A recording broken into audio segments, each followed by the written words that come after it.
some of my favorite smartphones. Their sister brand Honor used to come out with similarly spec'd devices that were nowhere near as sophisticated looking as their more expensive counterparts. That's not what's happening here. The Honor 8, whose design and finish are more similar to the premium aesthetic of the Samsung S7 series with its 15 layers of stunning color reflectiveness, just make the Honor 8 beautiful. By contrast, the P9, whose 2.5D glass on the front and all-metal chassis, has a more understated elegance.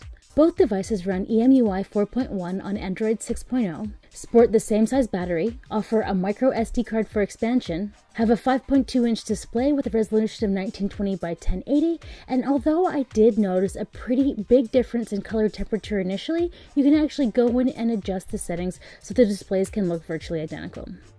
Being all metal, the P9 is a little bit heavier, but it comes in a touch slimmer than the 8. The P9 does offer a little bit more punch in terms of multitasking and opening large applications and games, but both processors do offer a premium experience. Digging into the camera, both have the same dual camera setup with two 12-megapixel lenses, one of which is monochrome, which lets in more light and only shoots in black and white. You'd assume the cameras would offer the same features, and for the most part they do. The UI navigation is the same, but the icons and some of the features are a little bit different. Instead of a monochrome mode, the Honor offers you a Pro mode, which you can get on the P9 by simply pulling up in the regular camera. You still get time-lapse, light painting, slow-mo, and night shot. But one of the features that comes with the Honor 8 that isn't on the P9 is food mode.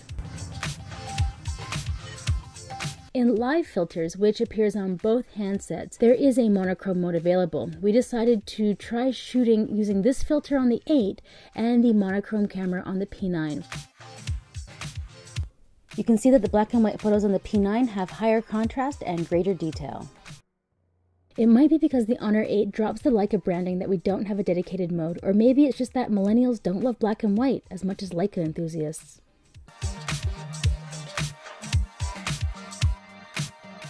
When it comes to just taking a regular photo, I'd say the Honor and the P9 are head-to-head. Occasionally the P9 takes a better snap, occasionally the Honor 8 takes a better snap. I would say that these two cameras are very evenly matched.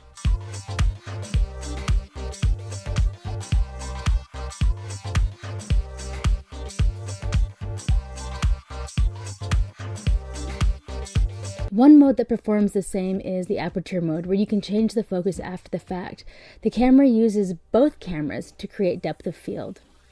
The front-facing camera is the same 8-megapixel shooter, but for some reason, when the display goes white to improvise a front-facing flash, it's so bright on the Honor 8, I'm not actually able to take a selfie. The P9 does have the same feature, but I don't have the same problem. If you're looking for major differences between the two handsets, there is one thing the Honor 8 comes with that the P9 doesn't, and that is a smart button. Both handsets feature a fingerprint sensor on the back, but on the Honor 8 it is programmable. We'd assume that Huawei could offer this in an update in the future, but for now, this is one thing the 8 comes with that the P9 does not. At $399, this is $250 to $300 cheaper, and I'm not seeing a lot of value from the P9, apart from the fact that the all-glass design makes the Honor 8 a lot more fragile than the P9. This super slippery phone has a case that isn't going to offer very much protection. If you're hard on your devices, I guarantee that you're going to have to replace either the front or back glass display at least once if you keep it a year. Apart from the fragility of the handset, there's nothing that the P9 has to offer the Honor 8 doesn't bring to the table. What do you think? Should I just get a rugged case and forget about the good looks and call it a day? Or stick with the rock-solid P9 and have an elegant-looking handset that can handle the real-world use?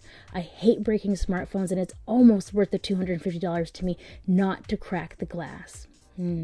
What do you think? Let me know in the comments. I'm your host, Nicole Scott, for Mobile Geeks.